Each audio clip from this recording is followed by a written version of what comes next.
사랑하는 기쁨의 교회 성도 여러분, 안녕하세요. 오늘은 다 같이 민수기 20장 10절에서 13절까지의 말씀을 함께 묵상하겠습니다. 모세와 아론이 회중을 그 반석 앞에 모으고 모세가 그들에게 이르되, 반역한 너희여 들으라.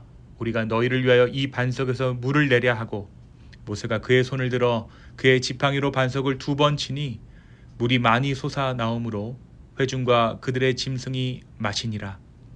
여호와께서 모세와 아론에게 이르시되, 너희가 나를 믿지 아니하고 이스라엘 자손의 목전에서 내 거룩함을 나타내지 아니한 고로 너희는 이 회중을 내가 그들에게 준 땅으로 인도하여 드리지 못하리라 하시니라. 이스라엘 자손이 여호와와 다투었으므로 이를 무리바 무리라 하니 여호와께서 그들 중에서 그 거룩함을 나타내셨더라. 아멘. 우리 계속해서 우리 민수기 말씀을 아침마다 묵상하고 있습니다.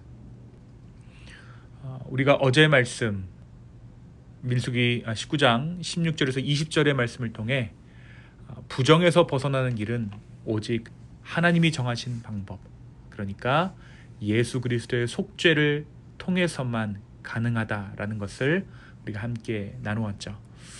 오늘 우리가 묵상하는 민수기 20장은 가데스라는 지역에서 일어난 사건들을 중심으로 하고 있습니다.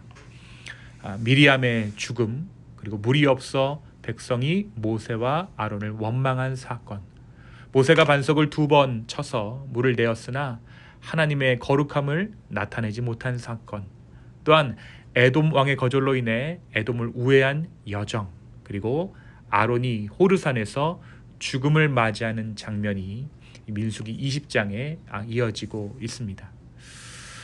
오늘 말씀 20장 10절에서 13절의 배경은 가데스라는 지역에 도착한 이스라엘이 물이 없어 심하게 모세와 아론을 비난하던 상황을 배경으로 하고 있습니다. 온 회중이 원망하자 하나님께서는 모세에게 지팡이를 가지고 회중 앞에서 반석에게 말하라 라고 명하십니다. 지팡이란 무엇입니까? 모세의 권위를 상징하기도 하지만 하나님께서 늘 모세와 함께 한다라는 하나님의 권위, 모세에게 주어진 하나님의 권위를 상징하죠. 모세에게 지팡이를 가지고 회중 앞에 나아가라고 말씀하신 것은 내가 너와 함께한다, 나의 권위가 너와 함께한다라는 의미였습니다. 모세와 아론은 하나님의 말씀대로 백성을 반석 앞에 모으게 됩니다. 그런데 이때 모세가 격한 감정 가운데 패역한 너희여, 우리가 이 반석에서 너희를 위하여 물을 내랴 라고 그들에게 호통을 칩니다. 그리고 어떤 일을 행하게 됩니까? 모세가 손을 들어 지팡이로 반석을 2번 치게 됩니다. 그러자 곧 반석에서 물이 풍성하게 쏟아져 나와 회중과 가축들이 모두 마실 수 있었다라고 말씀은 기록하죠. 하나님께서 목마른 백성을 먹이셨다라는 것입니다. 하나님의 거룩함이 드러났다라고 오늘 말씀은 이 일을 소개하고 있어요. 그러나 이 일 직후 하나님께서는 모세와 아론에게 매우 엄중한 판결을 내리십니다. 너희가 나를 신뢰하지 않고 이스라엘 자손의 눈앞에서 나의 거룩함을 나타내지 않았다라는 거예요. 그러므로 너희는 이 회중을 내가 그들에게 준 땅으로 인도하지 못할 것이다 라는 매우 엄중한 처분이 내려진 것입니다. 이것은 무리바, 그러니까 다툼의 물이라 불리게 됩니다. 백성이 여호와와 다투었다. 그럼에도 불구하고 하나님께서 그들 가운데 자신의 거룩하심을 드러내셨다 해서 이 지역의 이름을 무리바라고 합니다. 이 사건의 의미는 단순히 말하라 하신 명령을 어기고 반석을 쳤다, 이런 어떤 절차를 위반한 것 이상을 나타내고 있어요. 모세가 회중을 무엇이라고 부릅니까? 패역한 자라고 단정해서 부르죠. 이 패역한 자라고 백성을 부르는 것은 대표자의 품격 있는 언어를 잃어버렸다라는 것을 의미합니다.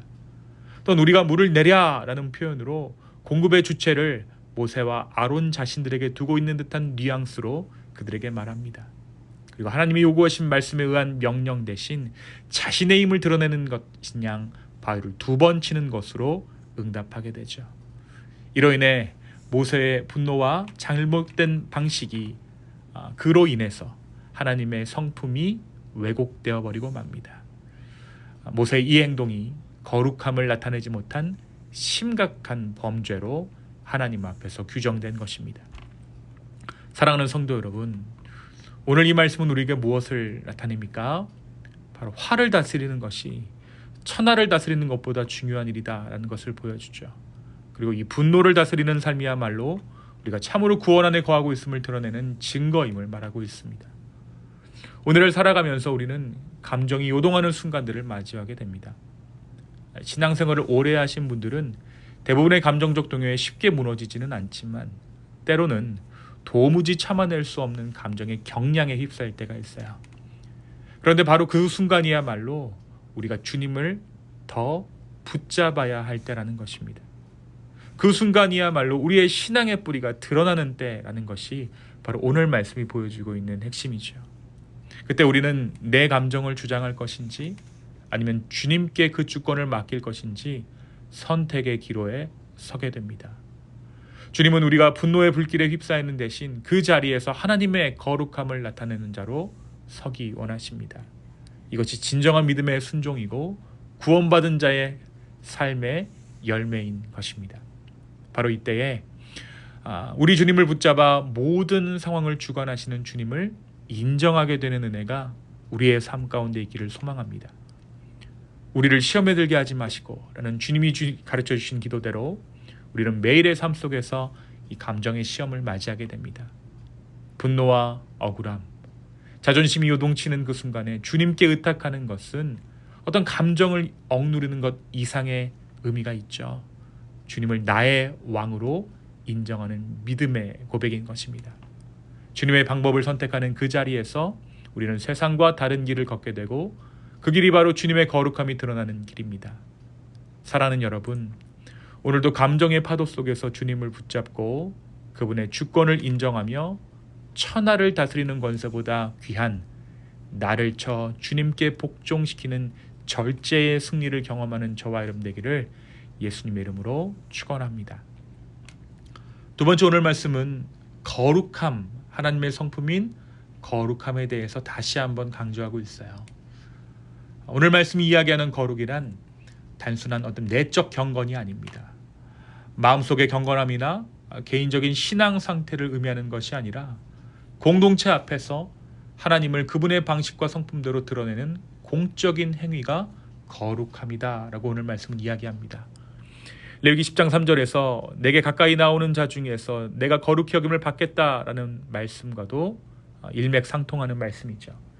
제사장과 지도자와 같은 대표자의 순종을 통해 공동체가 하나님의 어떠한 분이신지를 바르게 알게 함을 뜻합니다. 그러나 오늘 말씀에서 어땠습니까? 오늘 말씀에서 모세는 분노와 과시적인 행동으로 하나님을 말씀으로 생명을 공급하시는 분이 아니라 억압적인 힘으로 겨우 물을 내는 분처럼 비춰지게 만들었습니다. 그 결과 백성들이 하나님을 오해하게 됐다라는 거예요. 이것이 바로 모세가 하나님 앞에서 하나님의 거룩을 훼손한 심각한 죄가 되었던 것입니다.